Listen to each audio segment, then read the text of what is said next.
With so many options, why choose Arizona State University? For me, the only online option was ASU because of the quality. Their faculty was really involved with their students and care about your personal journey. The dedication to my personal development from my professors, that's been extremely valuable to me.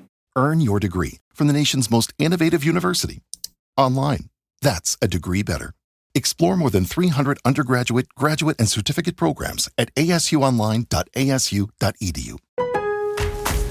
Lowe's knows how to set off your July 4th with savings. Right now, buy one, get one free on select one-coat coverage interior paint via Visa gift card rebate. Plus, get two select 2 or 2.5 quart red, white, and blue annuals for just $10. Hurry, these July 4th deals won't last long. Lowe's, we help, you save. Valid through 7/9. Selection varies by location. While supplies last, excludes Alaska and Hawaii. More terms and restrictions apply. See Lowes.com/rebates for more details.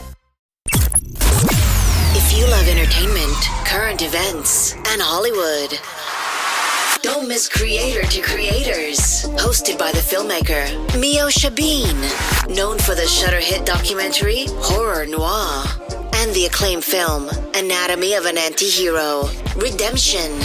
This show features interviews with filmmakers and creatives from around the globe. Join the fun with guest celebrities and gain valuable insights. Subscribe now and follow Creator to Creators.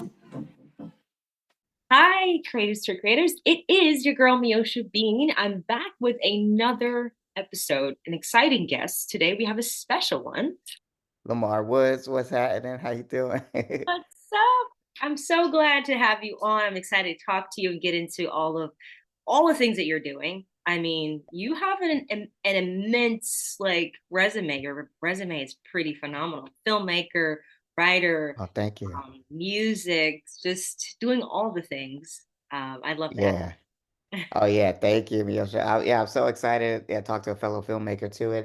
Yeah, I just love. I love a lot of things. Like I'm so curious. I'm such a curious person. So I feel like I can't help but to be like drawn to different elements of creative expression. So the hard part is just figuring out how to do all the things at once and you know and make Exactly. time. But yeah, definitely. That is the hardest thing. So I personally, for me, I love going back to the beginning. I always say the beginning kind of charts our trajectory. Like, you know how Hmm. you're a kid and there's things that you like to do and they kind of somehow follow you into your adulthood. And you're just like, Right. wait a minute, these things actually kind of make up who I am. Tell Right. me what your childhood was like and how did you kind of, find your way into doing the things that you're doing from there? Can't wait because I'm out of town. I'm in New York, so I haven't been to my therapist. So I can't wait to talk about I'm like, man, I feel like I need to talk about my childhood. I haven't had therapy in a minute. So Hey, no, I grew up in Atlanta, so I'm from North Atlanta, and I grew up really religious. Like I grew up Jehovah's Witness, so I was like, I wouldn't say I was like fully like sheltered, but it was definitely like a very strict religion. No birthdays, no Christmas, none of that. oh wow. And I think my like because of that, I was so not allowed to do a lot of things. I think I was really drawn to hip hop. I think hip hop was like my window in creativity because hip hop was such a like it seemed like such a big, world that I was like, wanted access to. And I think, early in high school, I tried to play football and sports. But I kept breaking breaking things. I like broke my ankle, broke my wrist. So I had to stop doing that. But pretty early on, I got into rapping and doing hip hop music in the school. And me and my homie Double A used to, rap in his basement after school and stuff like that. And so that was like sort of my first kind of intro into creativity. Then I went to Georgia State and got my degree in the study of religion. And I think during that time, I was like, and I had a sort of like moved away from my childhood religion and became more open to other philosophies like what we they call in religious studies they call it a spiritual shopper where you be out here shopping religious. So I think doing that opened my mind to a lot of worldviews, which also opened my mind to like a lot of different creative ways of expression. So I started playing guitar, I started listening Okay. to other kinds of music, and I started a folk band and did Wow. folk music for a while. And I've had a little cool creative collective of people in Atlanta that I grew up with. Some were filmmakers, some were writers, some were like artists, like visual artists, and we kind of all fed off each other. And one of my closest friends, he was filmmaker, and I hadn't really got into film and television in that way yet, but he was very much into it. Our relationship was like I would do music and he would shoot the music videos, Love And yeah, it. and then but he was like, let's go to California. And I was like, cool. So that You're way like, I'm down. yeah, I ain't got nothing to do. It was funny because Atlanta. Now when I'm out, I've been in LA for like 13 years now, but How do you every like time I it? tell some, oh, I love LA. It's like sunshine, like it's like everything you need. You got the ocean, you got the city, you got the like nature if you want to go do that. So I feel like I'm getting everything I need, and I don't have in no cold weather, which is like the one thing I don't need. But I love it there. Yeah, and like I love Atlanta too. I always try to go back, but it's ironic now that Atlanta is like doing so much with film now. So Oh I'm yeah. like, but when I was growing up, it wasn't really that spot yet. We Yep. had Tyler Perry, but he was still at that time. I think he was still doing plays and stuff. So Yeah. I was Yeah. like, I'm out of here. I'm gonna go. I was like, I'm gonna go to LA. And then now everybody's like, why did you leave Atlanta? I'm like, it Yeah. wasn't the same. Everybody's It going wasn't back like to that. Atlanta. Yeah. Yeah, exactly. So yeah, I'm actually working on a show. Like I'm writing a show that takes place in Atlanta, and it's very possible I'll just be living in Atlanta like in a few years. So it's funny how that all works out. Yeah. Yeah, I love that. No, I feel the same. I feel like I'm originally from Florida and I left Mhm. Florida because I mean there's no film really there. I mean it's just like Right. Gator Nation. It's very college town unless I would, unless you go to Miami, but Right. that's like Vegas these days. So it's but uh, Yeah. but yeah, and then I was like, so I feel the same thing. It's like I had to get out to the city like hmm Los Angeles to do that. So yeah, and I'm back and forth too. It's like as well like Atlanta, Los Angeles, just back and forth because there's just like It feels cool like to see that you yeah. don't have to go to one single place to be creative and do cool stuff. So that's a good thing. Exactly. That's the thing. I Yeah. was just talking to somebody about that. Like, do you feel that? And I love that. Like nowadays that you can, because there was this thing. I think after COVID, I realized when I was in, hmm I was in, in lockdown in Los Angeles, and it felt like the end of the world. And I was like, Right. man, like we're not working. What am I gonna do? So I felt Right. like, it there was this thing in my head that I thought, well, you just have to stay in Los Angeles in order to know, like, to work. Yeah. That's not true. You can Yeah, literally not at go all. anywhere and work. Yeah. Um, Yeah, especially now after COVID. Yeah, it's so now I kind of just look at things like where do I want to live as opposed to where do I want to work. And it's like exactly. it feels like that's the conversation. Luckily for me, I want to live in LA, so I feel like I'm good there. But you never know. I think things change and you want to be able to build a life. Like I'm working Yeah, with a comedy writer right now who lives in Indiana in a nice. nice suburb, just like nice quiet life, but when they get jobs, they go where they have to go. It's like, oh, like, yeah, you don't have to, Exactly. you can do whatever you want. Yeah, and they have You only nice got one life. houses and stuff. Like, what? I Yeah, think and they I'm can done with afford this it. roommate and thing in LA. Like, Yeah, I yeah. think I want to get me a house now. Right. We be in LA with like four people in the house and in a two-bedroom, like one person on the couch. I'm like, what are we doing? Oh This ain't man. right. Oh man, yeah. But I really first I want to get into your 19 track Mm. tour. That is absolutely bananas. Like when I read that, I was just like, wow, 19 tracks. Like, Right. first of all, how do you find the time? And like what made you say 19, the number 19? Oh man. Oh, that's a good question. Well, time is a great question because I had no plans on making this album at Really? all, really. The thing that happened was the writer's strike happened, Um, so that gave me a lot of time. So I was, I've make most of my, I've been working for the past 6, 7 years as a TV television writer in nice. Hollywood. So when we had the strike a few years, I guess was that last year? I can't remember. I Oh got my God, it years feels all mixed. like yeah, same. It feels like we're in like I don't know. It's I think last year I believe Yeah, I think it was last year. And yeah, because I haven't been working. Yeah, so yeah, and then, so when the strike happened, we couldn't do any, I wasn't, we couldn't write anything. And I was like, oh, well, and it wasn't, I didn't want to do anything else that was associate, like anything that would, hinder the strike. So I was like, music is completely on a different, not part of that union. So I was like, oh, let's just do some music.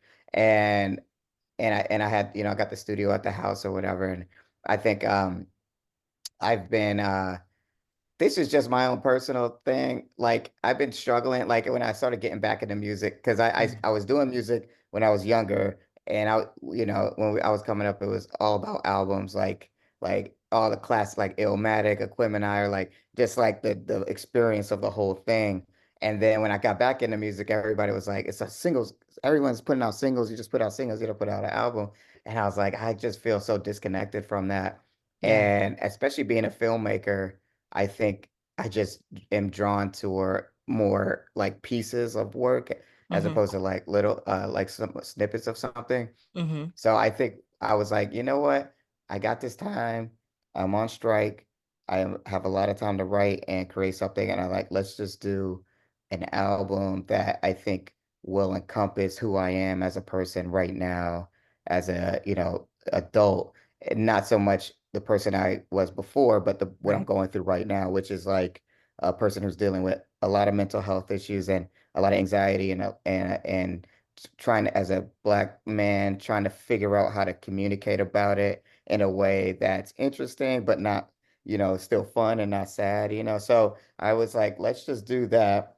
And I know people won't have time to listen to 90 songs, but when they do, what I love about the new era of stuff being on streaming is like Yeah. it's there for you when you're ready. So I don't, if you listen to it 10 years from now, it's gonna be there online for you to whenever you have time. I just want you to, whoever's listening, sit down, listen to it the whole way through because I did put a lot of energy into like the building of what it is.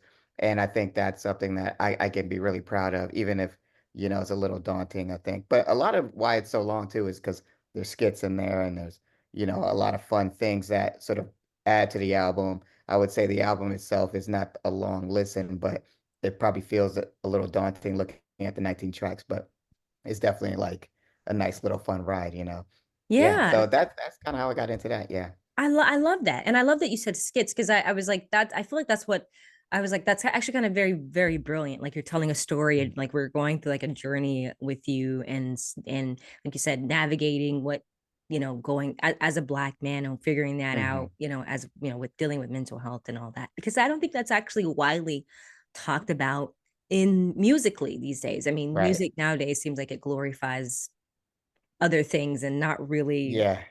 like stuff that people deal with on a daily, and like real life stuff. Like Yeah. it's like It's kind of money, like, girls. It's like, okay, it's cool, but yeah. like cool, but I know like it's like, yeah, that's all fun too. And then I got songs on there where I'm talking about taking girls out, but even those songs are still through the prism of someone who's like very anxious. But I think like for me, I was like, I think of I'm a comedian, so Mhm. I think when I first started getting back into rap music, like just first couple bars you write, you kind of lean on these like stereotypes of what I think rappers should rap about. And it's like, I'm like, yo, just came out the club with 4 women on my side. I got to pop into Ferrari. I know I'm so fly or whatever. And my comedy brain is like, no, you didn't.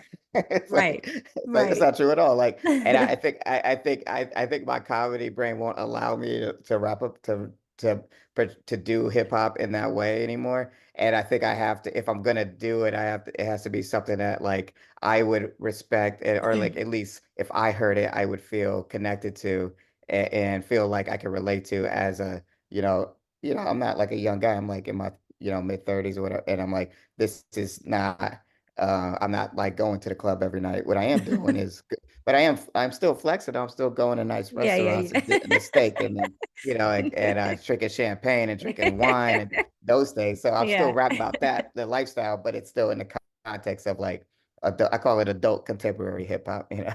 And I love that.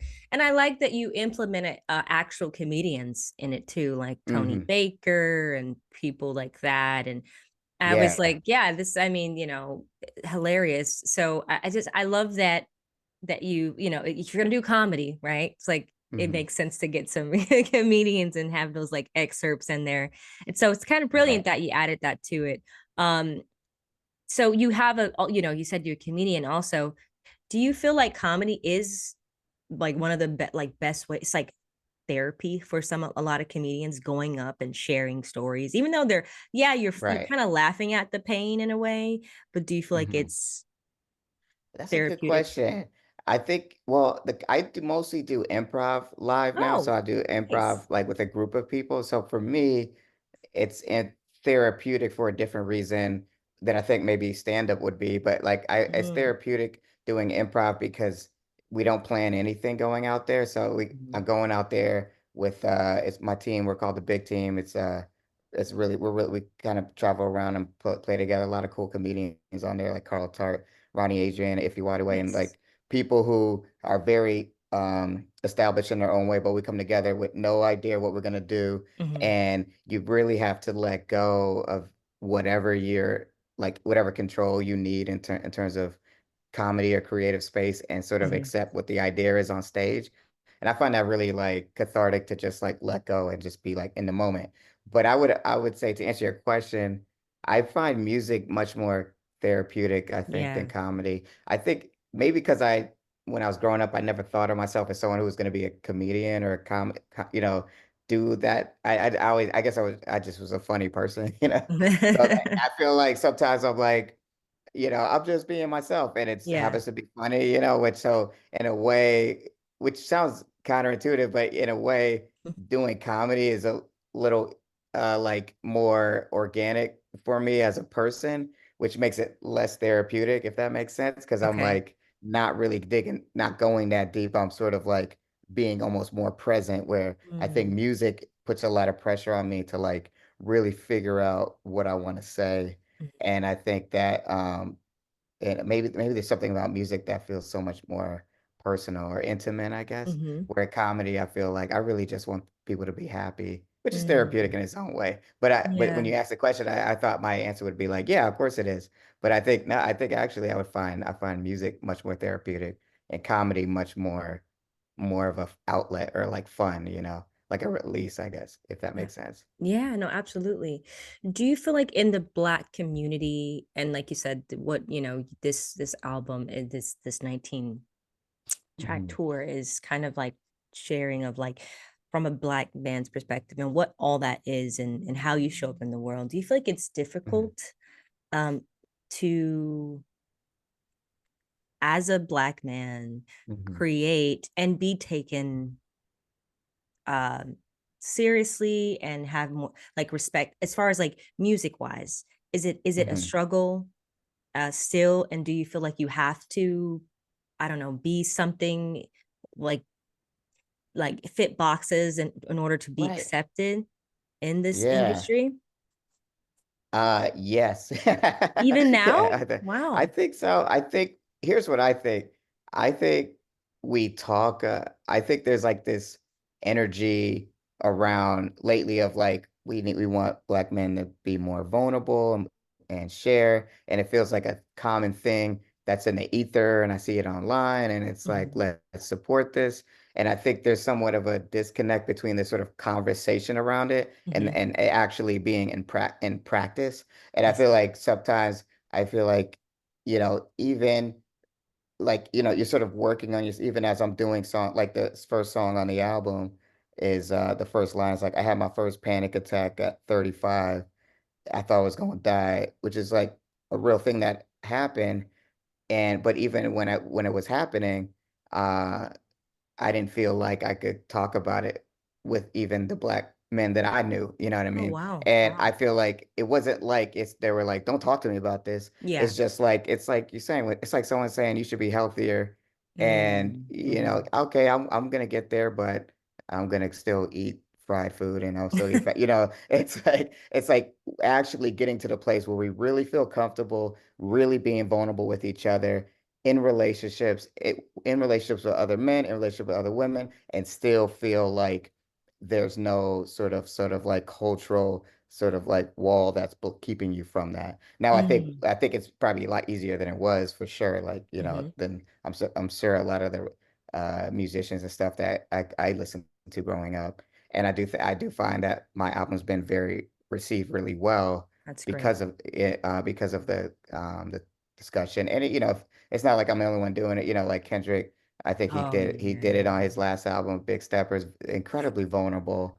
And Yeah. Kid Cudi talks about suicide a lot, and Donald Glover. So I feel like there are a lot of people doing it, but I think even in that world, it's still like it almost is like looked at as too special a little bit. Like it's still like, yeah, Mm. that's really good for you, as Yeah. opposed to like this is part of the culture now, as opposed to other forms of like the general hip hop that exists commercially, which Mm. is still kind of like you know money, cars, hoes, and clothes, that kind of thing. And I think that not that that's it, everyone's I don't I think all music deserves to be expressed, but I think for Absolutely. me, I think if you're asking if it's hard, I think it's not hard because people are not listening to it. I think Mm-hmm. it's hard because I'm still trying to figure out how to do it confidently, if that makes sense. So Mm. it's more Okay. hard for me as opposed to like I don't think people really want that from me, if you know what I I mean. Like, see.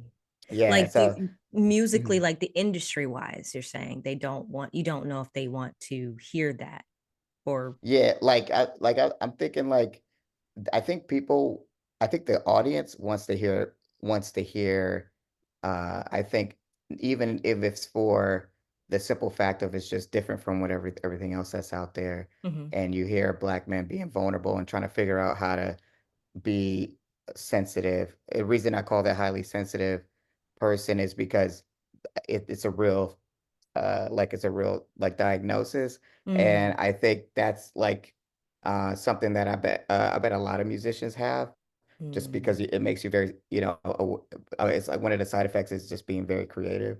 Yeah. And like, but I didn't know about it, until I was actually naming the album that because some girl, I was dating told me she was highly sensitive. It was Oh. when she was telling me she didn't want to date me. Oh man.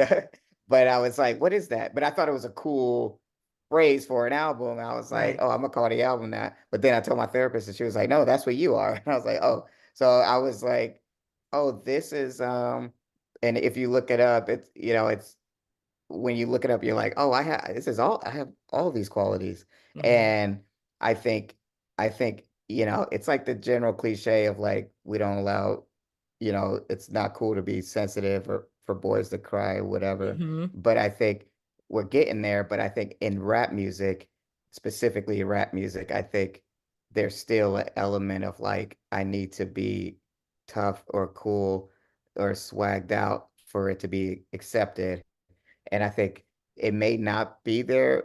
It may be in my head more than in reality. And I think that's Mm. the difficult thing about it is like getting out of my own way to actually express this stuff and feel good about it and not be like, I'll give you an example. Like, um, there's when I do a music video, right? Hmm. I Hmm. like I'll watch it cut and I'll be like, this is good.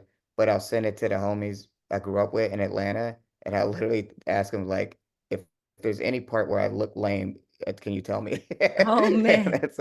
so it's like even in that Okay. sense of like someone who's trying to be himself and be, authentic, I'm still like conscious of the fact that I don't want to come off corny. You know what I I mean? So see. I think but how do you define corny? I think is to answer your question, which is the thing that is, I think, being changed with what it Hmm. means to be a black man. So like maybe back in the day, a black man crying over a girl was corny, where today maybe that's not as corny as it, once was. So I think Yeah. that's kind of where I'm at with it. But I think it is hard still, I Yeah. find it, but I do think but that's why why we do it, try to see if we can add to the conversation. And I love that. I love that this is something that you're tapping into. I think the more people hear and talk about these things, the more acceptable these things are going to be in those, and normalize it. You know what I mean? It's like, Hmm. why isn't it not normalized? Why do we feel kind of like, come on, like, says who? Like, I think I was Hmm. reading something, some article about Sierra, the singer, and her husband, Russell, I think, Oh, Russell Wilson. Yeah. Hmm. Wilson. Yeah, Hmm. somebody was saying something like, "Oh, yeah, the only he's so corny," and I'm like, she, "She's happy." Like, Yeah. why does it we automatically think just because he's a good guy and he you know ex publicly expresses his love about his wife Right. is a corny thing. I think that's a very healthy man. That's like, you Yeah. know what I mean? And and I guess, unfortunately it's a lot of time, it's just we got to normalize it. And I think the more people see that kind of Right. those images, it's like, okay, it's this is normal. Right. Right. There's nothing wrong with Yeah. that. Yeah, it's good. It's good for a husband to love his wife. Like Right. Like, it's like that's a very that it seems like, that's such a great point. And I think, someone like him doing that is opening up because he's a successful football legend, which is a very masculine sport. And it's like in seeing that younger kids growing up will not it won't feel as weird because someone like him did that, and like like seeing other athletes express themselves, yeah. like it's cool to see people like Paul George and stuff ex talk about how they get anxious before basketball get it's like that's great. That's like I've never thought about the anxiety of being an NBA player, which is like the dream for a lot of black men and stuff, Yeah. and the idea that it's an anxious job because now you have to deal with people online literally talking about you as you're playing the game. Like Right. it's like I mean that would make anyone feel crazy. So I think the more people express it, like you said, it becomes normal and normal, and then we'll be like, remember when like, and then it'll be like Right. it'd be almost cliche to talk about mental health. Like, yeah, we know Right. we get it, we get it. Yeah, Yeah, everyone's in therapy, everyone has a therapist. right. Yeah, yeah. Right, exactly. Like it's like me saying I'm in therapy in a rap bar should mean nothing really. Right. Yeah, I Right. think it's a wonderful thing. I think it's a great thing that I think I think it too in our community. I think that was something that was looked down upon for a long time. But Yeah. it's like, oh, can't tell anybody about your problems. I think it's good to talk about your problems instead of burning someone's house down. You know what I mean? It's like, Right. There's just certain things I think, I find that growing up or as I get older, that maybe as Black people we were not exposed to or something. And I'm like, I wish someone told me about this because I like this. Like going to the spa, like that's like my next album is probably gonna be called Spa Day, but like, I love but it's it. like, I it's love it. like, why was I unaware of the spa growing up? Like, how come no one told me about it? And I had to wait till I became successful to realize there's a place I could go and just like relax and get a Right. massage and do all these things. And I'm like, man, I'm like addicted to it now. And It's great. I'm like, I can't believe nobody told me about this. It's like, why y'all hiding it? Right, Then right. all the white people was doing it the whole time. That's why y'all so happy. This is crazy.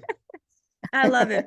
Tell me a little bit about your process, like when it comes to, your creative process and what that's like, especially with this whole arc, this story, this 19s, these songs. And I take it, the journey Mhm. that you're telling. Like, how do you sit, like, were you sitting down? Like, how are you, like, were you just thinking, like, how involved are you? Like, are you in the Mhm. studio? Are you with the producers? Are you just, are Right. you, does like, what does that look like? Yeah, I think for me, I approached this a lot like I approached screenwriting, which is Okay. like I was doing my like a draft process. So what I did was I think in the beginning I was really just like, we're on strike, let's just record some songs, see what happens. And then I was starting to get the sense of like what the album was going to be about, highly sensitive person, and sort of explore going through mental health at an older age, and my experience with that. And and then when I decided to do that, I basically sort of I think I had about 40 songs at that point over the course of Wow. like I would say like a couple months. And then it's like, I was like, they're all rough songs that you could, I wouldn't put out in public, but they were like, rough versions of what the songs could be. Wow. So what I did was I did like a listening session with a couple close people, and I said, which Nice. one of these do you feel like have potential? And like, it's a sort of collective of creatives, like we call DSO, a bunch of really dope people. And we, that we help each other with each other's stuff. And I narrowed it down to, so I think it's about, if you don't count the skits, about 15, 14 songs, I Okay. think. So Nice. I narrowed down about 15 songs. And then I went to Atlanta, which, I went to Atlanta and just stayed there for 3 weeks with some of the guys I grew up with in Atlanta.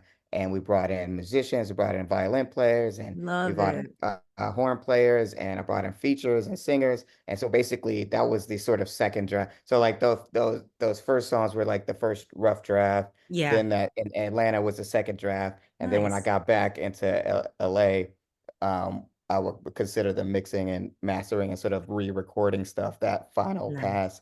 And then that became what, the album was. But so I kind of like, I used to be a little more raw with it. Like I just record, put a song up. But I think being in the film so long, it's like hard for me to accept the first version of something now. Yeah. Because you know how it's like you rewrite and write and screenwriting, you're rewriting constantly. And Oh yeah. I found it really exciting because it was like I would get to sit with the songs longer and be like, I Yeah. like this song, but you know what? I think I would love for Dre Myers to do the chorus instead of me, and then Yeah. I just had him rewrite the chorus and have Love this really it. really deep voice on the chorus from a guy from Decatur, because I wanted that element on that song.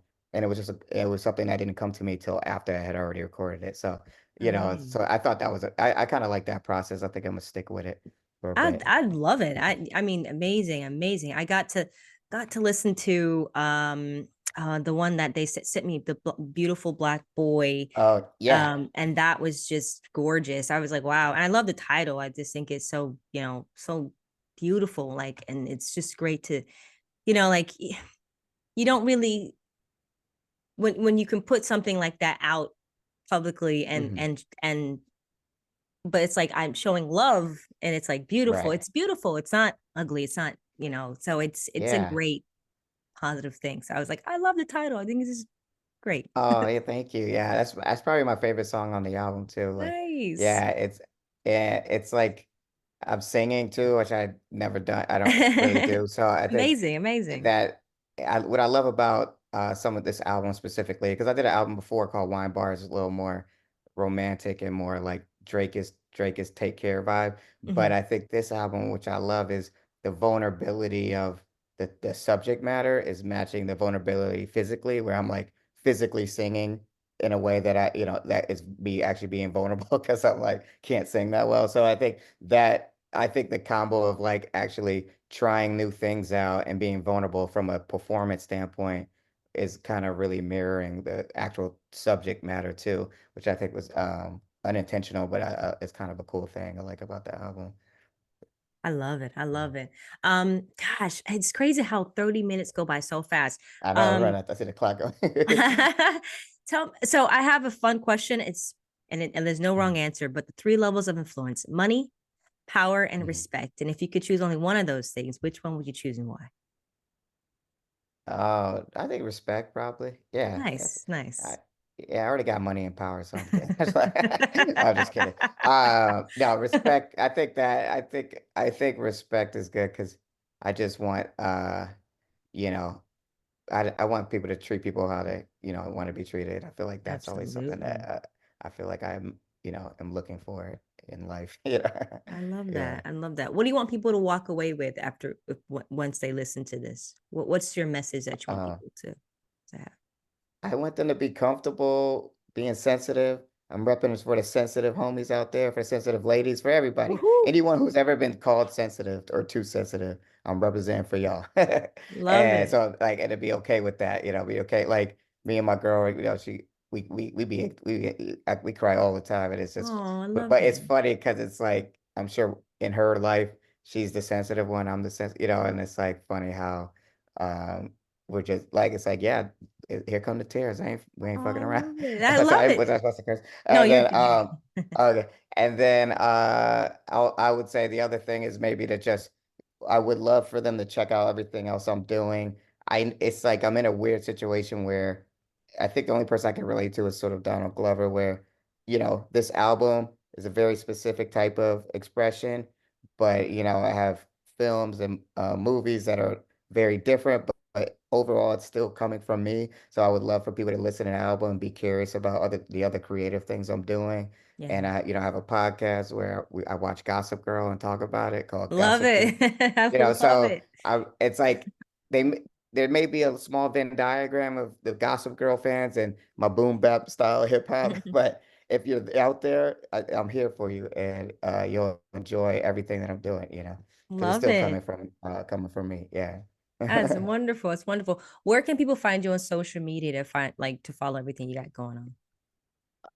Yeah, just follow me on Instagram at Profmatic. So that's PROPHMATIC. And yeah, I'm usually on there. You can hit me up on there, and I'm posting stuff all the time.